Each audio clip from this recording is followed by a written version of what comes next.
Assalamualaikum warahmatullahi wabarakatuh. Selamat pagi, salam sejahtera bagi kita semua. Yang terhormat Bapak PLT, Kepala Badan Litbang dan Diklat Kementerian Agama, beliau juga sekaligus sebagai Kepala Pusdiklat Tenaga Teknis Pendidikan dan Keagamaan, Badan Litbang dan Diklat Kementerian Agama.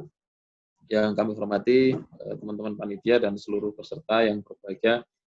Alhamdulillah syukur hadirat Allah Subhanahu wa taala pagi hari ini telah bergabung bersama kita Bapak Kapus Diklat Tenaga Teknis yang sekaligus beliau sebagai Kepala PLT Kepala Badan Litbang dan Diklat Kementerian Agama yang pada pagi hari ini akan bersama-sama kita menyampaikan materi dan juga memberikan motivasi kepada kita semua dalam mengikuti DJJ yang akan kita laksanakan pada pagi ini. Sebelum beliau menyampaikan materi, izinkan saya membacakan kurikulum vitae singkat beliau. Nama Dr. Haji Maksusi MM, DIP 1960 10 11 1987 031002. Tempat tanggal lahir Nganjuk 11 Oktober 1960. Pangkat dan golongan pembina utama Madya. Jabatan beliau saat ini adalah Kepala Pusdiklat Tenaga Teknis Pendidikan dan Keagamaan, sekaligus juga PLT, Kepala Badan Litbang dan Diklat Kementerian Agama. Pada Badan Litbang dan Diklat Kementerian Agama. Riwayat pendidikan beliau diantaranya S1 pada IAIN, kemudian S2 dan S3 pada UPI YAI. Pengalaman beliau sangat banyak. Saya bacakan dua yang terakhir saja. Yaitu beliau sebelum menjabat Kepala Pusdiklat Tenaga Teknis, beliau adalah Kepala Biro Kepegawaian pada Sekretariat Jenderal Kementerian Agama. Dan sebelumnya beliau juga pernah menjabat Kepala Subdit Kurikulum dan Evaluasi pada Ditjen Pendis pada Kementerian Agama. Pada kesempatan kali ini, beliau akan menyampaikan materi pembangunan bidang agama. Yang terhormat Pak Susi dan teman-teman semua yang berbahagia, mohon izin saya laporkan juga kepada Bapak, ini peserta berasal dari Bali, NTB, dan NTT. Pelatihan yang kita laksanakan adalah pola jarak jauh, yaitu model-model pembelajaran. Dan ini terdiri dari guru-guru MTS dan aliyah, Bapak. Itu kiranya yang dapat kami laporkan kepada Bapak. Untuk mempersingkat waktu, selanjutnya sepenuhnya kami serahkan kepada Bapak. Kepada Bapak kami silakan. Baik, terima kasih. Bismillahirrahmanirrahim. Assalamualaikum warahmatullahi wabarakatuh. Waalaikumsalam warahmatullahi wabarakatuh. Selamat pagi, salam sejahtera bagi kita semua. Alhamdulillahirabbil alamin wassalatu wassalamu ala asrofil anbiya wal mursalin sayyidina Muhammadin wa ala alihi washabbihi ajmain amma ba'du. Yang saya hormati Kepala Diklat Keagamaan Denpasar, Jabat Eselon 4, para widya iswara dan seluruh jajaran Balai Diklat Keagamaan Denpasar. Yang saya hormati para peserta pelatihan guru sanawiyah, pelatihan jarak jauh guru sanawiyah dan aliyah pada pelatihan model-model pembelajaran sebagaimana disampaikan panitia yang berbahagia. Kesempatan yang baik ini mari kita sama-sama bersyukur dan meningkatkan syukur kita kepada Allah Subhanahu wa taala, Tuhan yang Maha Kuasa. Alhamdulillah atas curahan rahmat dan karunia-Nya kita semua dalam kondisi sehat walafiat. Insya Allah dapat melaksanakan tugas dan kewajiban kita dengan sebaik-baiknya. Mudah-mudahan apa yang kita lakukan selalu mendapatkan perlindungan dan ridha Allah Subhanahu wa taala, Tuhan yang Maha Kuasa. Tentu yang pertama saya berterima kasih diundang oleh panitia untuk bisa bergabung dalam pelatihan jarak jauh dalam bentuk virtual ini. Yang kedua, sekali lagi saya ucapkan selamat kepada Balai Diklat Keagamaan Denpasar yang telah melakukan inovasi melakukan sebuah pelatihan yang biasanya dilaksanakan klasikal, kali ini dilaksanakan dengan virtual. Ini sebuah kemajuan dan yang perlu kita apresiasi bersama. Kemudian yang kedua, tadi dilaporkan oleh panitia bahwa wilayah kerja BDK Denpasar yang meliputi Bali, NTB, dan NTT, dan jarak yang cukup jauh ini ternyata bisa dilakukan sebuah pelatihan dalam bentuk virtual. Sekali lagi, kendala di sana-sini pasti ada, hambatan pasti ada, kita tidak mungkin melakukan sesuatu langsung sempurna, tetapi niat kita, mari kalau ada kesulitan, ada hambatan, ada persoalan, kita carikan solusi, sehingga program PJJ ini bisa berjalan dengan baik, baik pada era COVID, kemudian era new normal, maupun kelak setelah situasi kembali seperti dulu, pelatihan ini masih bisa dilaksanakan dengan virtual. Mengapa harus virtual? Saya sampaikan juga kepada teman-teman di BDK Denpasar dan teman-teman di seluruh wilayah kerja Balai Diklat Keagamaan Denpasar, kalau diklat itu dilaksanakan atau pelatihan itu dilaksanakan di kampus dalam bentuk klasikal, itu biayanya cukup mahal. Biayanya cukup mahal. Dan yang paling mahal biaya itu adalah transportasi. Kemudian didukung biaya konsumsi dan juga biaya lain-lain. Tetapi kalau dilaksanakan dengan virtual seperti ini, biaya itu sangat rendah, tanda petik adalah efektif dan efisien. Karena itu, keluhan guru-guru yang selama ini mengatakan diklat itu jarang dilakukan karena volume anggaran dan juga intensitas kediklatan kita terbatas. Insya Allah dengan adanya virtual ini intensitasnya bisa bertambah, karena saya yakin pelatihan yang seharusnya satu angkatan digunakan klasikal, itu kalau digunakan dengan virtual, itu bisa lebih dari satu angkatan. Saya pikir ini satu bentuk kemajuan untuk menghemat anggaran negara dalam rangka mencapai titik efektivitas dan efisiensi. Sekali lagi, Pak Zaini yang juga selaku kasih teknis di sana, tolong dicek apa benar kalau diklat itu dilakukan dengan pelatihan jarak jauh, itu biayanya lebih efisien, sehingga dengan efisien itu jumlah peserta diklat yang bisa dilatih, itu tentu jumlahnya akan semakin banyak. Ini satu bentuk yang perlu kita apresiasi bersama. Saudara sekalian, tentu di kesempatan ini saya akan menyampaikan beberapa pokok pikiran sesuai dengan surat yang diberikan kepada saya untuk memberikan materi terkait dengan pembangunan bidang agama, sekaligus lain berikan motivasi kepada seluruh peserta pelatihan. Melalui itu sudah dikirim panitia ke tempat Bapak, tolong nanti di-share kepada teman-teman, sehingga kesempatan ini saya bisa berbicara lebih santai, peserta diklat juga bisa mengikuti dengan baik, dan nanti diadakan dialog yang saya kira saling memberi dan saling menerima untuk perbaikan. Saudara sekalian, kita kenal sekarang ini adalah pelatihan. Pelatihan ini saya akan memberikan nuansa supaya lebih mendalami tentang makna pelatihan. Dulu Bapak Ibu peserta diklat, kalau mendengar atau membaca kata diklat, itu kepanjangannya adalah pendidikan dan latihan. Pendidikan dan latihan. Itu semula begitu. Di era tahun 80 itu kepanjangan diklat itu adalah pendidikan dan latihan. Era tahun 2000-an itu berpindah berevolusi menjadi pendidikan dan pelatihan. Pendidikan dan pelatihan. Nah, era tahun 2020 itu menjadi pelatihan. Pertanyaannya mengapa berubah-ubah? Ini Pak, berubah. Ini supaya juga terjawab.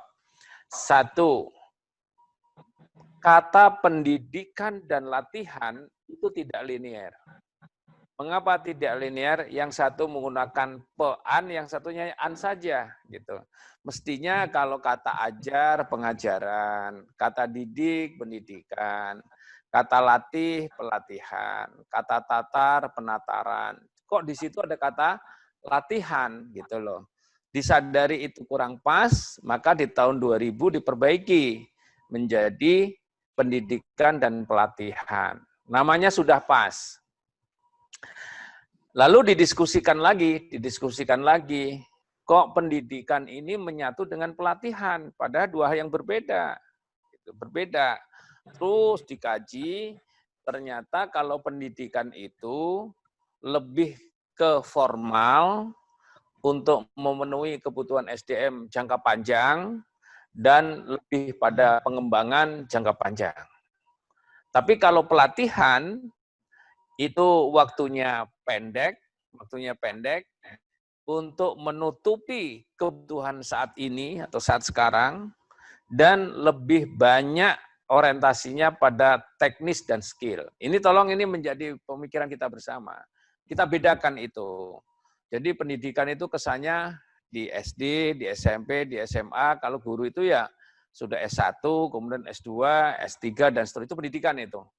Tapi kalau di pelatihan, ada yang 1 bulan, ada yang 2 bulan, ada yang 2 minggu, dia berorientasi kepada teknis, substantif, dan skill, kemudian waktunya agak pendek, dilatih itu untuk memenuhi pengembangan SDM ke saat ini, bukan saat yang akan datang. Ini supaya kita mempunyai persepsi yang utuh.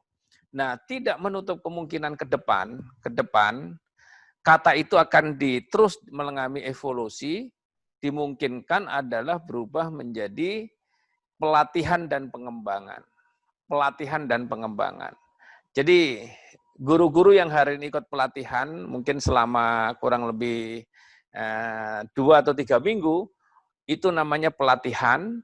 Kemudian sepulang pelatihan untuk menerapkan atau mengimplementasikan hasil pelatihannya itu namanya pengembangan. Maka ke depan adalah kemungkinan nama itu menerjemahkan dari bahasa Inggris adalah training and development, pelatihan dan pengembangan.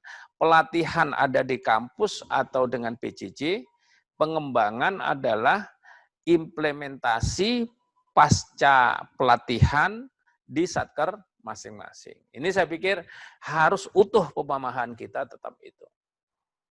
Saudara sekalian, di awal waktu kemarin saya pembukaan saya sampaikan, mengapa SDM ini harus dilatih. Mengapa SDM itu harus dilatih. Ini saya ingin menegaskan saja untuk penyegaran kita bersama. Yang pertama adalah sumber daya manusia atau SDM ini merupakan faktor strategis dalam sebuah lembaga. Saya ulangi Pak, faktor strategis dalam sebuah lembaga. Statementnya jelas.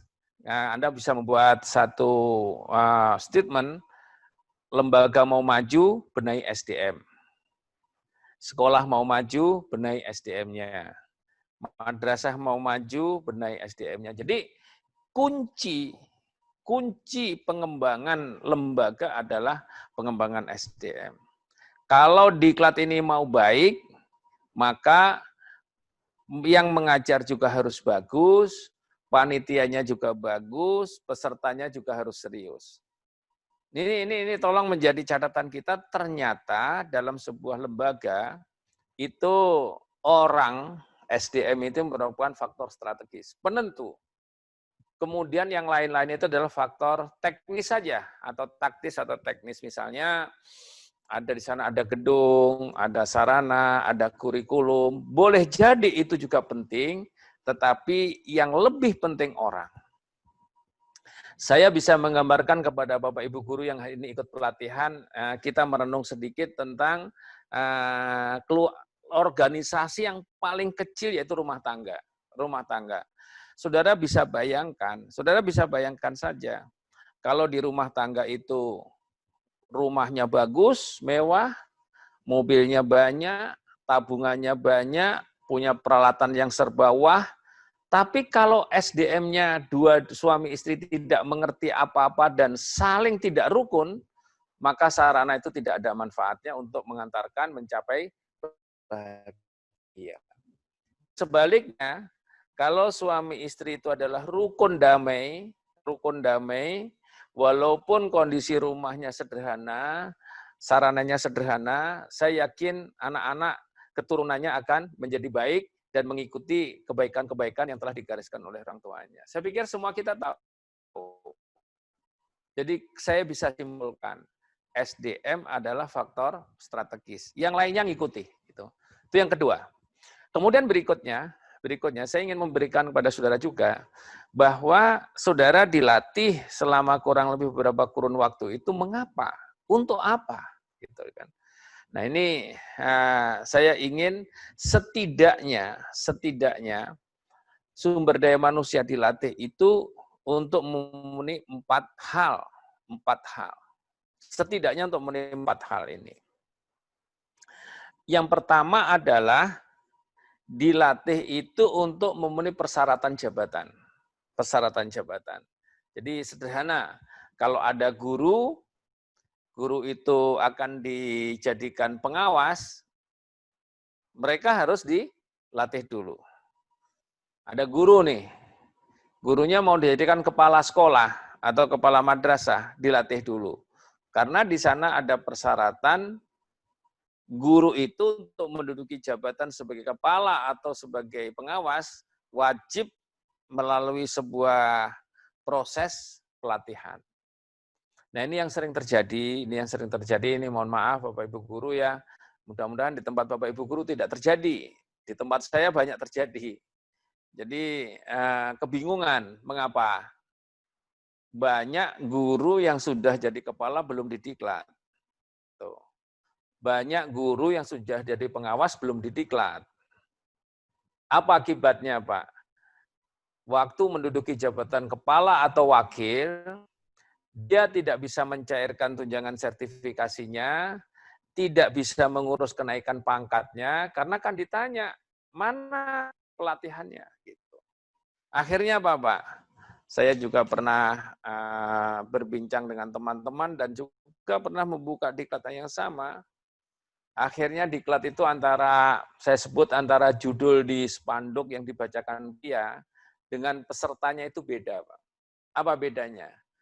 Di spanduk itu judulnya diklat calon pengawas. Tapi pesertanya itu adalah sudah jadi pengawas, Pak. Kadang-kadang diklat calon kepala sekolah atau kepala madrasah. Tapi pesertanya itu sudah jadi kepala madrasah. Nah yang lebih sedih lagi begini, mudah-mudahan tidak terjadi. Diangkatnya belum diklat, setelah 2 tahun, dia ikut diklat, pulang diklat tidak jadi kepala lagi atau diberhentikan dari pengawas. Ini lebih model lagi ini kan ya. Nah ini adalah birokrasi yang kadang-kadang tidak konsisten dengan aturan yang kadang-kadang mengganggu stabilitas kita. Saudara sekalian, itu yang pertama. Jadi dilatihlah untuk memenuhi persyaratan jabatan. Yang kedua, dilatih itu untuk memenuhi gap kompetensi.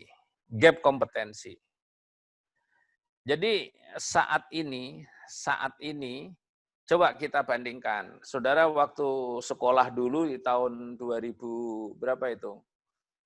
Mungkin sudah sekolah dulu di tahun 2000-an atau 2005 dengan kondisi saat ini. Yuk kita bedakan. Waktu saudara di kampus dulu atau kuliah dulu, tidak diajari IT dengan detail, tidak diajari model-model pembelajaran dengan baik, penilaian dengan baik, kemudian juga RPP dengan baik, atau multimedia dengan baik pada saat kuliah. Begitu Anda jadi guru saat ini, Anda dituntut saat ini harus mampu membuat RPP model baru, bisa menerapkan berbagai model pembelajaran terbaik, kemudian bisa melaksanakan penilaian pembelajaran dengan baik, bisa berkarya dengan baik supaya bisa naik pangkat, tepat waktu, dan seterusnya. Tentu di situ ada gap. Gap itu artinya antara standar kompetensi yang ditetapkan dengan kompetensi yang tersedia itu ada gap. Standarnya 80, SDM yang tersedia 75, berarti ini kurang 5. Nah, 5 inilah ditutup dengan pelatihan gitu maksudnya. Jadi saya pikir perlu di Balai Diklat ini melaksanakan pelatihan-pelatihan untuk menutupi gap kompetensi. Guru yang tidak bisa naik pangkat karena karya tulis, ayo kita latih dengan pelatihan publikasi ilmiah. Guru yang tidak bisa membuat media pembelajaran berbasis multimedia, mari kita latih dengan pelatihan pembuatan multimedia. Guru yang ngajarnya monoton dengan ceramah atau dengan metode yang dia selera suka, walaupun tidak tepat, kita latih dengan model-model pembelajaran, sehingga dia bisa membuat siswa itu tidak jenuh di dalam pembelajaran. Dan seterusnya, dan seterusnya. Ini namanya adalah mengatasi gap kompetensi. Yang kedua. Jadi yang ketiga ini, guru atau SDM itu dilatih karena adanya kebijakan baru. Ada regulasi baru. Ada hal-hal yang baru gitu. Jadi ada kurikulum lama berubah ke kurikulum baru, dilatih. Kemudian ada lagi nanti apa? KBK berubah menjadi KTSP, itu dilatih.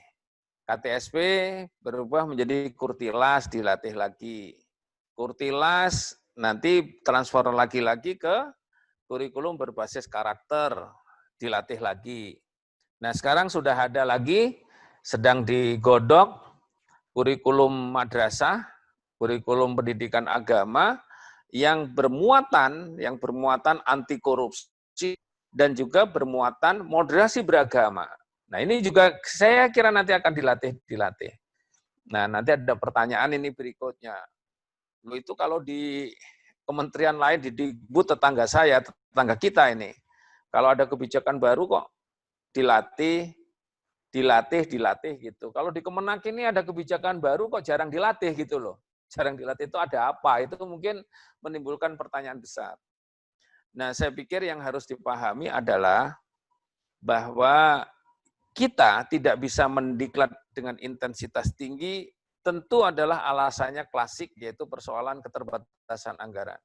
Tetapi juga saya yakin, apalagi ini guru madrasah itu sudah luar biasa hebatnya. Mengapa saya katakan luar biasa? Ya, dilatih ya bisa maju, tidak dilatih pun bisa maju. Itu guru madrasah itu hebat itu. Coba lihatin guru madrasah tempo dulu sampai sekarang, Pak. Dulu guru madrasah itu tidak digaji, Pak. Hanya mendapat bagian dari zakat fitrah setahun sekali. Itu juga bagus. Madrasah itu ada jadwal juga jalan, nggak ada jadwal juga jalan. Dia tempo dulu, Pak. Dulu kan madrasah nggak ada gedungnya, jalan juga. Madrasah itu swasta ya jalan, terakreditasi ya jalan, negeri juga jalan. Gurunya juga hebat, Pak. Yang honorer juga jalan, yang dapat TPG ya jalan, yang dinegrikan ya jalan, yang sertifikasi ya jalan. Naik pangkat itu juga kadang-kadang ditunggu 2 tahun berkasnya hilang juga jalan juga. Yang sudah sertifikasi itu belum dibayar juga jalan juga. TPG tertunda juga jalan juga. Karena apa? Itulah keunikan madrasah itu punya niat yang sangat kuat bahwa apa yang dilakukan itu tidak sekuler tapi adalah ibadah. Ini adalah luar biasa. Saya juga pernah jadi guru madrasah dengan mengalami hal yang sama. Jadi tidak usah khawatir kalau guru madrasah itu misalnya naik pangkat, lama-lama frustasi, itu tidak. Naik pangkat ya alhamdulillah turun, kalau tidak turun ya sabar. Kalau sertifikasi ya usaha, ikhtiar. Kalau sertifikat ya alhamdulillah, kalau tidak diulangi lagi. Gitu. Jadi dinikmati saja gitu. Dia luar biasa di sini. Ini adalah saya ulangi kebijakan baru itu bisa dijadikan sebuah latar belakang untuk melakukan sebuah pelatihan. Yang keempat, ASN atau pegawai atau aparatur itu dilatih karena ada tugas baru. Ini berkali-kali saya sampaikan. Jadi kalau ada misalnya guru yang selama ini tugasnya mengajar dan mengembangkan karir, lalu si guru ini mendapat tugas tambahan, menilai angka kredit misalnya, maka sebaiknya guru itu harus dilatih. Supaya apa? Menilai angka kreditnya menjadi objektif, menjadi valid, dan menjadi kredibel, menjadi akuntabel. Jadi itu yang kita maksudkan. Bayangkan kalau ada guru tidak pernah dilatih mulai angka kredit, tiba-tiba di SK-kan oleh Pak Kanwe sebagai tim penilai angka kredit, boleh jadi kerjanya bagus, tapi boleh jadi kerjanya kurang bagus. Ini adalah sebuah ini. Jadi ingat-ingat saja, oh kalau begitu di diklat itu adalah untuk memenuhi persyaratan jabatan, untuk mengatasi gap kompetensi, untuk mengadaptasi kepada regulasi-regulasi baru atau kebijakan baru, kemudian untuk melaksanakan tugas-tugas baru. 4 ini sesungguhnya yang ini. Walaupun waktu pembukaan saya sampaikan kepada saudara, pengembangan itu boleh jadi adalah secara umum untuk upgrade kompetensi, bisa juga untuk pengembangan peningkatan kompetensi, dan seterusnya, dan seterusnya. Saudara sekalian, inilah yang harus saya sampaikan. Sebuah misteri yang harus kita buka adalah mengapa guru madrasah begitu menghadapi berbagai tantangan dan kesulitan, tetapi mereka tetap kokoh pada pendiriannya, tidak goyah. Ini satu misteri yang juga harus kita ketahui. Jangan-jangan saudara ngalami tapi saudara tidak tahu gitu. Itu sama dengan begini, ini mohon maaf saya potong sedikit. Ketika saya datang ke Denpasar, agak diklat klasikal gitu, saya tanya ke guru-guru, Bapak Ibu gitu peserta diklat kan saya tanya, Bu jadi gurunya udah berapa tahun? Ada yang 20 tahun, ada yang 15 tahun, ada yang 10 tahun, dan bervariasi itu jumlahnya. Lalu saya tanya kepada mereka, Ibu tahu, ini mohon maaf ini saya sampaikan, Ibu tahu kata guru itu artinya apa? Hampir semua sama jawabannya, Pak. Dia mengatakan guru itu dari bahasa Jawa, artinya digugu dan ditiru. Itu hampir semuanya sepakat. Tuh, saya tanya, itu dari mana? Dari guru saya. Kalau ditanya gurunya dari gurunya lagi, dari gurunya lagi. Kalau ditanya lagi, gurunya sudah tidak ada usia lagi, dan seterusnya. Ini kan persoalan. Nah, lalu saya ajari kepada mereka, ini kembali ke literasi maksud saya. Saya ajari kepada mereka, yuk kita buka ini. Kita buka HP, kemudian kita browsing. Di situ adalah lebih internasional dan juga lebih nasional makna yang dikandungnya. Ternyata mereka terkejut. Terkejut, Pak. Guru itu dari bahasa Sanskerta. Guru itu dari bahasa Sanskerta, bukan bahasa Jawa. Artinya apa guru? Guru artinya berat. Berat. Jadi guru itu dalam bahasa Sanskerta artinya berat. Cek saja di sini nanti ada, Pak. Setelah tatap muka dengan saya, cek di sini nih. Guru itu artinya berat, maka saya pesankan kepada guru-guru, tabahkan hatimu. Karena memang guru itu adalah berat. Coba saja kalau tidak pandai-pandai mengelola, memanage dirinya, dia akan mengeluh terus. Apalagi saat ini nih, guru-guru mohon maaf saat ini. Guru ini diadakan 2 momok saat ini, bahkan 3, Pak. 3 ini. Saya ulangi, Pak, guru itu. Dulu guru hanya dibebani ngajar tok. Dulu, Pak, ngajar tok. Saya ulangi nih. Sekarang, Pak, ditambah lagi administrasi. Di otak Bapak ini ada 2 sekarang ini. Mikir ngajar yang bermutu atau memenuhi administrasi. Kan itu, Pak, ya? Ini beban administrasi ini sekarang berat di sini. Masa guru nggak mikir ngajar, mikirnya apa? Absen. Guru yang dipikirin sekarang absen, yang dipikirin memenuhi apa itu beban kerja guru, ngajarnya pas atau tidak waktunya. Ini. Jadi beban pertama ngajarnya harus bagus, beban kedua administrasinya harus bagus, beban ketiga naik pangkatnya tepat waktu. Jadi beban guru ini 3. Nih. Tapi guru madrasah ini hebat-hebat, Pak. Maka saya yakin benar kalau bahasa Sanskerta guru artinya berat.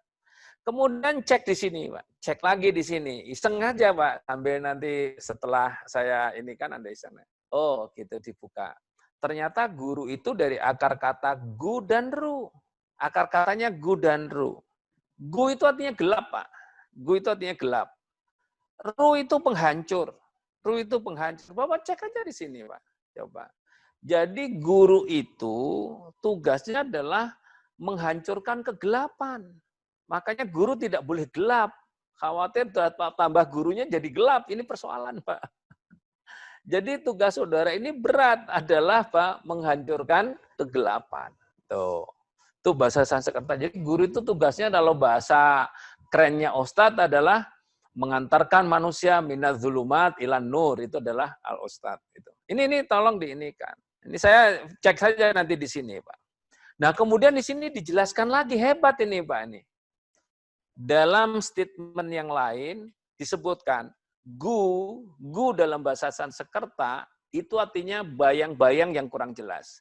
Bayang-bayang samar, foto samar, bayang-bayang samar, bayang-bayang malam hari, itu namanya gu.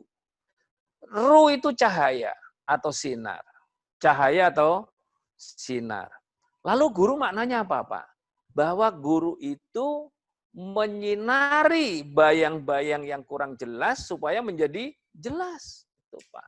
Jadi tugas guru itu 3 tadi, Pak. Kalau saya lihat makna di dalam ini, Pak. Ini internasional ini, Pak. Nih. Dia adalah berat, tugasnya menghancurkan kegelapan, tugasnya menyinari yang kurang jelas menjadi jelas.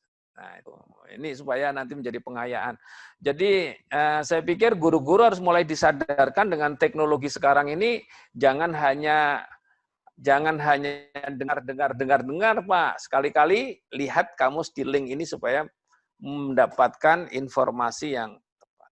Ini saya pikir ini menjadi penting. Saudara sekalian, nah terkait dengan kondisi ini, maka saya minta betul adalah kita dudukkan yang kedua tentang madrasah. Ini saya akan bicara tentang madrasah. Jadi sudah tahu ini pelatihannya seperti ini, lalu sekarang saya link yang kedua adalah tentang madrasah. Madrasah. Ini penting Pak kita pahami. Saudara sekalian, yuk kita sama-sama merenung, kita sama-sama buka buku dokumen. Bedanya sekolah dengan madrasah. Tapi jangan diterjemahkan begini, Pak. Ini madrasah itu bahasa Arab. Sekolah itu bahasa Portugis. School itu bahasa Inggris. Kemudian nanti ada yang menggabungkan, Anda sekolahnya di mana? Anaknya sekolah di mana? Di sekolah madrasah school. Itu tiga-tiganya maknanya sama, Pak. Sekolah, madrasah, school itu maknanya sama. Itu juga gitu maksudnya. Begini, madrasah ini adalah lembaga asalnya, lembaga yang berasal dari masyarakat. Dari masyarakat, Pak. Bukan dari pemerintah. Dari masyarakat, oleh masyarakat, untuk masyarakat. Madrasah itu berdiri dari umat, untuk umat, oleh umat. Coba Bapak renungkan. Pra-kemerdekaan, zaman kemerdekaan, madrasah kita prihatin, Pak. Ya kan, Pak? Dulu namanya sekolah Arab, madrasah itu. Sekolah Arab, semuanya hurufnya Arab. Jadwalnya bahasa Arab. Tuh, itu dulu. Maka posisinya madrasah itu ada di emperan musola, di emperan surau, di emperan masjid. Kadang-kadang itu di balai desa, di pojokan, itu ada madrasahnya. Kadang-kadang di rumah kiai atau rumah tokoh, kalau di NTB itu ada di tuan guru gitu kan, punya skat kecil, ya itulah ada pengajian namanya madrasah. Dulu itu begitu, Pak. Nggak ada gedung madrasah, Pak. Dulunya begitu. Karena memang itu adalah hitohnya dari umat, untuk umat, oleh umat. Berbeda dengan sekolah dari zaman penjajahan, zaman pra-kemerdekaan, kemerdekaan, Orde Baru, Orde Lama, Orde Reformasi, Anda lihat. Begitu berdiri sekolah itu, Pak, sekolah itu gedungnya terstandar, gurunya terstandar, kurikulumnya terstandar, ijazahnya standar. Kan statnya beda, Pak, beda. Sekolah itu sudah, kalau standarnya 100, sekolah itu statnya di 75, madrasah itu dari 0, Pak. Disinilah saya minta ada nilai kejuangan bagi guru-guru madrasah. Ada nilai kejuangan kita bagi guru-guru madrasah. Nih, ini harus saya tanamkan pada saudara-saudara. Kita bersyukur dalam perkembangannya kurikulum nasional masuk ke madrasah, standar nasional masuk ke madrasah, banyak madrasah yang terakreditasi, banyak madrasah yang juga ingin negeri, tuntutan stakeholder alumni madrasah diakui sama secara nasional. Nah, jadi kalau model saya Pak, yang pernah saya di madrasah tahun 75-an saya mengajar di madrasah, atau 76 mungkin saya mengajar di madrasah. Itu bebannya dua Pak. Kalau kita ngajar madrasah itu bebannya dua. Satu, beban mutu. Tolong ini menjadi catatan penting Pak, beban mutu. Yang kedua adalah beban diakui tidak lulusannya. Nah, ini Pak nih, ini bebannya dua Pak dulu itu. Jadi kalau orang tua memasukkan ke madrasah, itu bebannya di otaknya itu dua Pak. Mutunya bagaimana, lulusannya diakui atau tidak, itu Pak. Itu dulu. Tapi ketika orang itu memasukkan anaknya ke sekolah dasar atau ke SD, SMP, SMA, bebannya satu. Bermutu atau tidak. Karena semua lulusan sekolah pasti diakui secara nasional. Itu. Ini riwayatnya begitu, supaya ini sama-sama tahu. Nah, alhamdulillah kita semua bersyukur begitu terbit Pak, terbit Undang-Undang Sisdiknas, saya kira semuanya tahu. Ada PP 19/2005 tentang standar nasional, semua juga tahu. Adanya kebijakan nasional di bidang pendidikan, semua juga tahu. Saat ini Pak, dimulai dari terbitnya Undang-Undang Sisdiknas tahun 2003 dan PP Standar Nasional 2005, sejak itulah unnya sama, regulasinya sama, standarnya sama, nggak ada standar beda. Nih, nah maka saat ini regulasi madrasah dengan sekolah ini sudah sama. Regulasinya, duduk sama rendah, berdiri sama tinggi. Sekolah dengan madrasah. Tapi perlakuannya belum sama persis. Belum sama persis. Nah, itu karena apa? Karena latar belakangnya beda. Latar belakangnya beda. Yang satu dari pemerintah, yang satu dari masyarakat. Walaupun pada akhirnya saat ini sama. Karena itu saya minta kepada guru-guru jangan sampai berpikir begini. Enak ya di sekolah, gedungnya ada, bosnya ada, kesranya ada, apalagi lah macam-macam.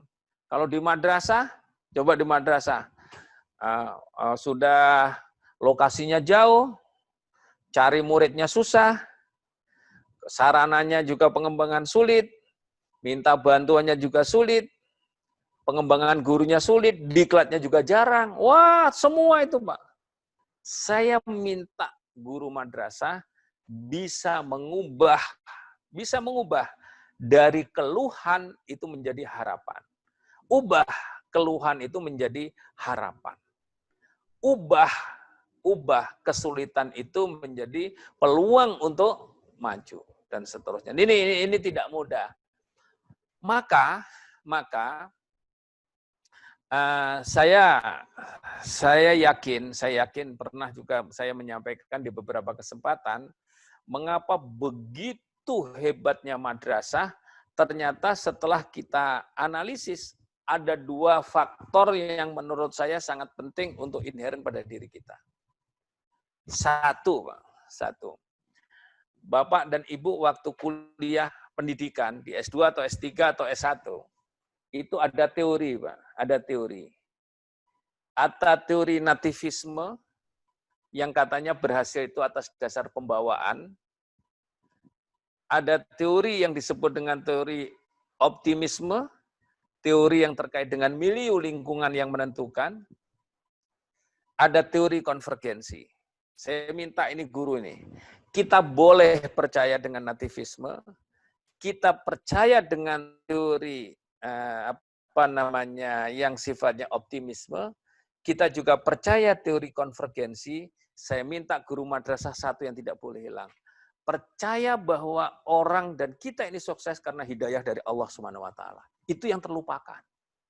Jadi saya minta betul, Anda bisa jadi guru itu karena keturunan orang baik-baik, karena pendidikan lingkungan baik-baik, karena gabungan keduanya, tapi juga harus percaya adanya faktor hidayah dari Allah Subhanahu wa taala. Yakin saya.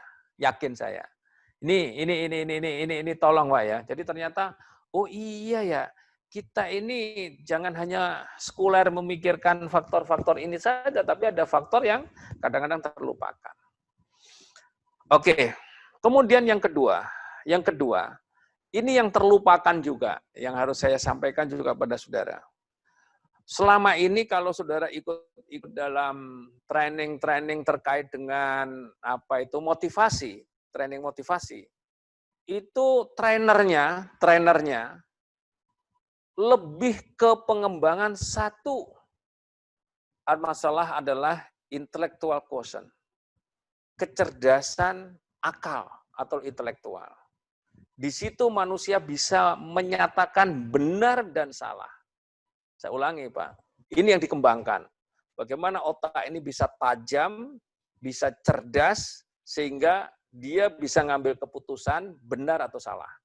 Itu dalam training seperti itu. Dan itu oke-oke saja, nggak ada masalah. Yang kedua, dia juga memberikan satu statement, ada kecerdasan pendampingnya yang disebut dengan emotional quotient. Kecerdasan emosi. Untuk menentukan mana baik dan tidak baik. Jadi yang pertama mengatakan benar tidak benar, kalau emosional itu adalah mengatakan baik dan tidak baik. Baik dan tidak baik. Ini yang sering dikembangkan. Terus saya juga oke-oke saja dengan ini. Kemudian yang ketiga muncul di era itu juga, yang dikembangkan adalah yang disebut dengan spiritual quotient. Spiritual quotient.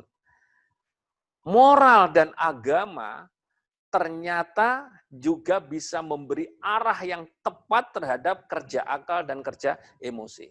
Jadi kadang-kadang rasa ini bisa juga, rasa ini itu bisa juga tidak tepat, akal kita kadang-kadang juga tidak tepat, maka spiritual quotient itu memberikan arah yang tepat. Nah ini saya oke-oke saja, ini dalam pelatihan-pelatihan seperti itu, nah saya titip satu. Ini hebatnya guru madrasah ini. Setelah diteliti mengapa madrasah ini kok bisa kokoh, bisa survive dalam kondisi apapun. Ternyata warga madrasah, dan ini tolong nanti dikembangkan pada siswa, itu ada sebuah kecerdasan sebagai rahmat dari Allah Tuhan Yang Maha Kuasa, adalah namanya adversity quotient. Adversity quotient, kecerdasan adversity yang ada pada kita. Apa Pak? Kecerdasan untuk bertahan dalam menghadapi berbagai kesulitan. Bertahan dia. Punya daya tahan untuk menghadapi berbagai kesulitan, pada saatnya dia bisa mencarikan solusi terbaik. Inilah hebatnya di madrasah. Maka jangan heran kalau madrasah itu gedungnya sudah bocor, jalan terus. Gurunya itu, waduh, dari rumah ke lokasi itu kadang-kadang apa?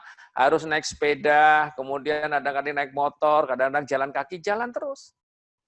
Hujan juga jalan, tidak hujan juga jalan. Di madrasah itu, kalau dulu mohon maaf dulu ya, sampai gurunya lengkap juga jalan, tidak lengkap juga jalan. Ini maksud saya adalah, yuk kita optimalkan, kecerdasan intelektual juga harus kita kembangkan pada anak-anak kita, kecerdasan emosional juga harus kita kembangkan, spiritualnya juga kita kembangkan, supaya dia tidak menyerah, supaya dia tidak mudah putus asa, mari kita kembangkan kecerdasan adversity, supaya dia tetap survive dalam situasi dan kondisi apapun gitu. Nah, ini saya sampaikan supaya ini juga bisa diinikan ke madrasah. Jadi sekali lagi kita bersyukur madrasah dalam kondisi seperti ini saat ini, ya kalau orang ngomong begini, wah Pak enak kalau gurunya sekolah itu mayoritas negeri. Kalau guru di madrasah banyak swasta sehingga bebannya berat, ya sabar. Yuk kita atasi, suatu saat kita bisa survive.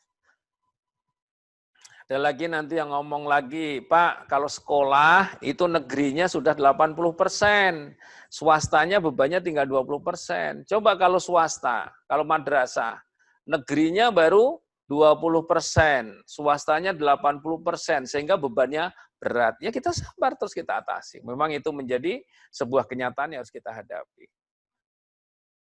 Kalau lagi cek lagi, Pak, kalau guru-guru di dinas yang belum S1 tinggal sedikit. Guru di madrasah yang belum S1 masih banyak, ayo kita hadapi itu. Dan itu sebuah kenyataan gitu.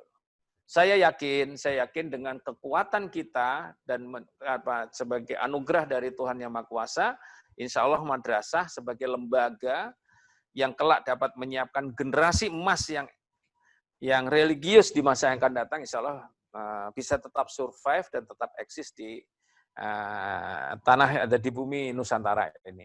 Saudara sekalian, nah oleh karena itu begitu kokohnya hal-hal yang terkait dengan madrasah, saya ingin menyampaikan sesuai dengan amanah panitia tentang Kementerian Agama yang kemarin juga sudah saya sampaikan, dan ini lebih fokus kepada moderasi beragama.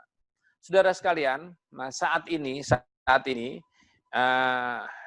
kita semua dan Kementerian Agama sedang merancang sebuah kurikulum baru yang bermuatan anti korupsi dan sekaligus bermuatan moderasi beragama.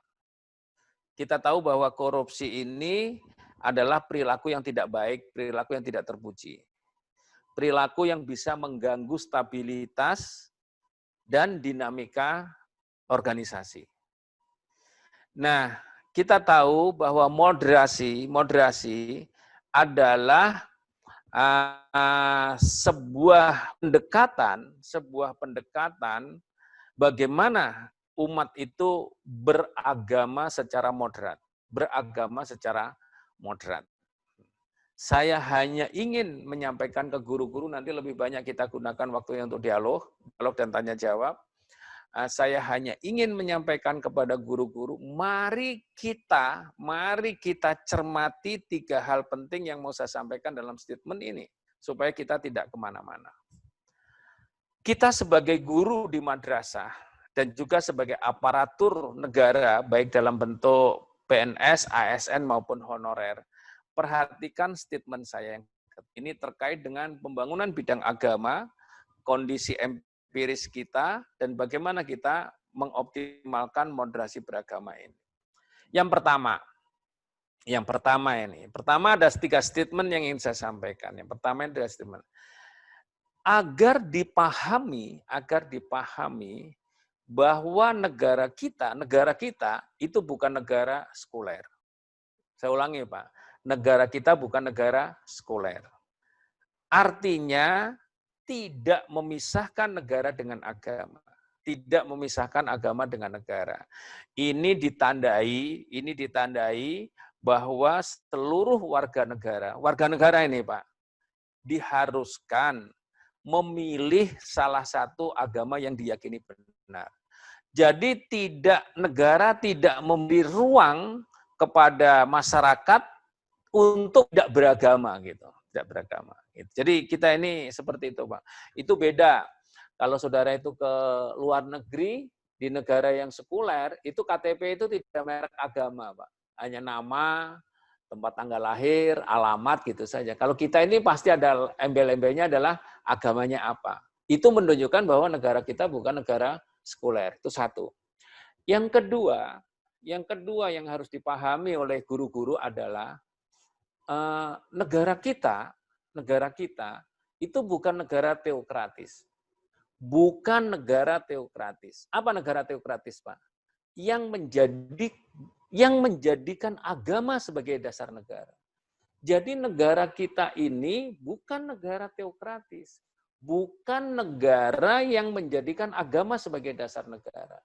Jadi ini suka ada demo-demo kecil, ada rumor-rumor kecil, ada ide-ide kecil yang ingin mengganti Pancasila dengan agama. Saya kira semua orang tahu ini, ide-ide seperti ini. Kita harus justifikasi, Pak. Negara kita adalah bukan negara teokratis. Bukan negara yang menjadikan agama sebagai dasar negara. Nah, yang ketiga ini, konklusinya yang ketiga ini, Pak. Yang ketiga, statement yang ketiga ingin saya sampaikan ini. Bahwa negara kita adalah negara NKRI. Negara Kesatuan Republik Indonesia. Negara Kesatuan Republik Indonesia yang berdasarkan Pancasila, kita semua tahu, kita berdasarkan Pancasila, yang melindungi, negara ini melindungi, memfasilitasi, memberikan kemerdekaan, memberikan keleluasaan kepada umat untuk melaksanakan ibadah sesuai dengan agama yang diyakininya. Itu kita, Pak. Jadi supaya kita ini tidak mengusung dan tidak ada ide-ide untuk membuat negara ini adalah negara teokratis. Dan kita juga tidak ekstrim mengatakan bahwa kita ini bebas mau beragama boleh, tidak beragama boleh.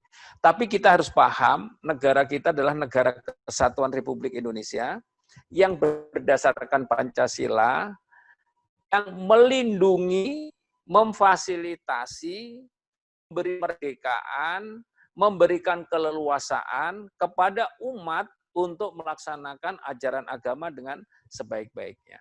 Ini kita itu seperti itu, Pak. Ini supaya, oh iya, ini supaya kita paham. Saya pikir nanti silahkan guru-guru kalau ingin menekuni bidang ini, karena ini diklatnya bukan diklat moderasi, saya tidak menyampaikan materi secara rinci. Lebih orientasinya adalah guru madrasah. Nanti ini diklatnya,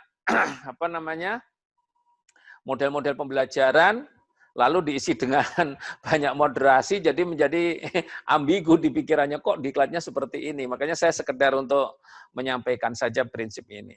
Yang kedua ini. Prinsip kedua ini tolong ini menjadi kokoh pada diri kita. Secara empirik dan juga secara geografis, saudara cek, yuk duduk sama dengan saya. Negara kita ini penduduknya kurang lebih 260 juta. 260 juta. Jumlah pulaunya, Bapak ada yang tahu? Ribuan pulau. Ribuan pulau. Di NTT itu berapa ratus pulau itu. Di NTB juga begitu, di Bali juga begitu. Berpulau-pulau. Kemudian suku bangsanya juga banyak. Yang ikut pelatihan ini berapa suku bangsa ini kalau dicek banyak itu. Bahasanya juga banyak. Jadi kita ini Pak, pulaunya banyak, duduknya banyak, pulaunya banyak, adat istiadatnya banyak, suku bangsanya juga banyak, budayanya juga banyak, bahasa daerahnya juga banyak. Kita. Bahkan di kita ini agamanya juga banyak. Agamanya juga banyak. Saudara lihat, ada yang Islam, Kristen, Hindu, Buddha, Katolik, Konghucu. Setidaknya ada 6 agama yang dilindungi undang-undang di Republik ini. Tuh, Pak. Nah, apa yang harus dilakukan guru-guru? Ini apa yang harus dilakukan guru-guru? Statement yang saya sampaikan, mari kita rawat keragaman. Saya ulangi, Pak. Mari kita rawat keragaman untuk berpotensi menjadi kedamaian dan kerukunan. Jadi dalam bahasa agama, kalau misalnya Bapak Ibu mendengarkan para penghulu yang akan menikahkan pasangan itu, dia menyebutkan su'uban li ta'arufu. Berbangsa-bangsa untuk saling mengenal, saling memahami, tentu saling berbuat baik, tidak saling menghina dan tidak saling mendiskreditkan. Saya pikir itu menjadi penting. Jadi saya minta, yuk kita rawat keragaman. Bentuk orangnya boleh berbeda, bahasanya berbeda, asal-usulnya berbeda, tapi kita harus tidak boleh berperilaku diskriminatif, tidak boleh saling menyinggung satu dengan yang lain kaitannya dengan sara, dan seterusnya, dan seterusnya. Kesimpulan yang kedua apa? Mari kita rawat keragaman. Jadi, ini saya berkali-kali saya sampaikan ke panitia, kalau lagi pelatihan seperti ini, Pak, coba saja Pak, Bapak cek nanti Anda tampilkan di laptop saudara, di laptop itu sudah buka, Ini bukti adanya heterogenitas, Pak. Jangankan bahasanya, pulaunya, Pak. Bentuk orangnya aja macam-macam, Pak. Bentuk orangnya macam-macam. Di sini ada yang kulitnya putih, kulitnya sawo matang, kulitnya hitam, sama-sama Indonesia. Jangan yang hitam nyinggung yang putih nyinggung yang hitam. Ini bahaya nih. Ini maksudnya di situ, Pak. Kemudian lagi nanti ada yang hidungnya mancung, hidungnya sedang, hidungnya pesek. Jangan yang pesek menghina yang mancung menghina yang pesek. Bahaya itu, Pak. Tuh. Ada yang rambutnya lurus, ada yang ikal, ada yang keriting. Jangan saling ini Pak. Jadi, mari kita rawat keragaman. Keragaman ini kita jadikan potensi untuk damai dan rukun. Tuh, Pak. Ini yang kedua, Pak. Saya kira sudah harus mulai paham seperti ini. Saudara sekalian, yang ketiga, di sekolah atau di madrasah, Pak. Di sekolah atau di madrasah, sering muncul isu-isu yang berkembang. Isu-isu yang berkembang. Dan ini berpotensi untuk mengganggu kerukunan dan juga mengganggu kedamaian. Apa isu itu, Pak? Misalnya pernah ada isu tentang sikap intoleransi. Ini isu, Pak, intoleransi. Ada sikap lagi apa, Pak? Radikalisme, gerakan radikalisme. Ada sikap lagi apa, Pak? Ekstremisme. Macam-macam, Pak, ini, Pak. Ini macam-macam. Nah, apa yang harus dilakukan guru agama atau guru madrasah terkait dengan ini, kalau itu akan terjadi? Saya pesan 3 pesan, Pak. 3 pesan saja di akhir ini. 1, mari kita bangun toleransi. Kita bangun toleransi. Selama toleransi itu tidak menyeberang ke ajaran syariah yang telah diyakini nas benar. Saya ulangi, Pak, mari kita toleransi. Kita bangun sikap toleransi, kita kembangkan sikap toleransi selama toleransi ini tidak menyeberang kepada ajaran syariat yang sudah nasnya benar. Ini harus kita kan. Tentu makna membangun toleransi berarti adalah kita harus ada gerakan untuk mencegah terjadinya intoleransi. Kita cegah intoleransi, Pak. Baik itu internal umat beragama maupun eksternal. Ini saya kira memang menjadi penting untuk kita semua. Kemudian, yang kedua, kita sering mendengar yang saya sebut tadi adalah gerakan radikalisme. Gerakan ingin mengadakan perubahan cepat, tepat, aku benar, Anda salah. Wah, itu sudah luar biasa ini, saudara ini. Nah, ini menghadapi kondisi seperti ini, diminta kepada guru-guru, mari kita cegah perilaku radikalisme. Perilaku radikalisme harus kita cegah. Ini mulai dari yang kecil-kecil, Pak. Dari yang kecil-kecil. Kita cegah. Oke. Kemudian yang ketiga, banyak di antara kita mendengar, menemukan hoax atau juga berita-berita atau rumor di luar. Apa yang kita dengarkan? Adanya radikalisme. Radikalisme. Oke. Turun ke berikutnya adalah, ada Pak yang berikutnya muncul belakangan adalah ekstremisme. Ekstrim. Kalau tidak ke pojok kanan, ke pojok kiri. Nah, gitu. Ini ekstrim. Nah, maka mari kita ubah ekstrim ini menjadi moderat.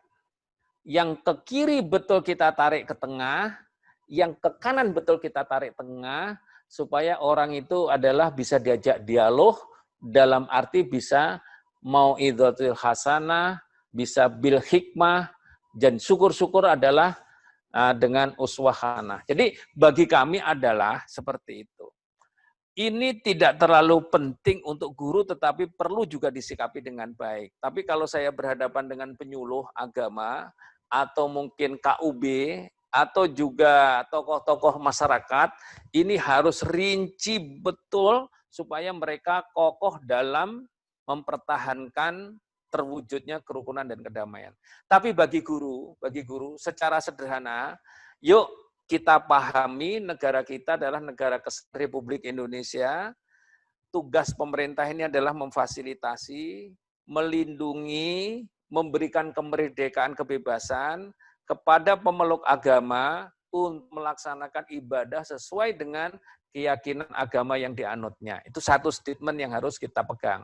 Statement yang kedua, kondisi heterogen di Republik ini, mari kita rawat, mari kita jaga, mari kita pelihara agar berpotensi mendukung kerukunan dan kedamaian.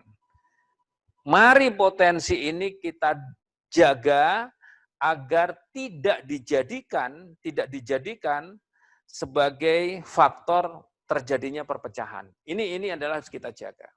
Nah, kemudian yang ketiga, tadi saya sampaikan, mari kita wujudkan kerukunan dan kedamaian dengan pendekatan moderasi beragama. Nah, moderasi ini artinya kita bangun sikap toleran, kita hindari sikap radikalisme, kita hindari sikap ekstremisme, insya Allah akhirnya umat itu bisa dua, Pak. Satu, program pemerintah memperkokoh iman dan takwa umat, insya Allah bisa terwujud. Yang kedua, kalau umat ini rukun damai, mereka bisa melaksanakan ibadahnya dengan tenang, dengan khusyuk, tidak panik, tidak takut, tidak khawatir, tidak merasa terancam, dan tidak merasa dimusuhi, dan seterusnya.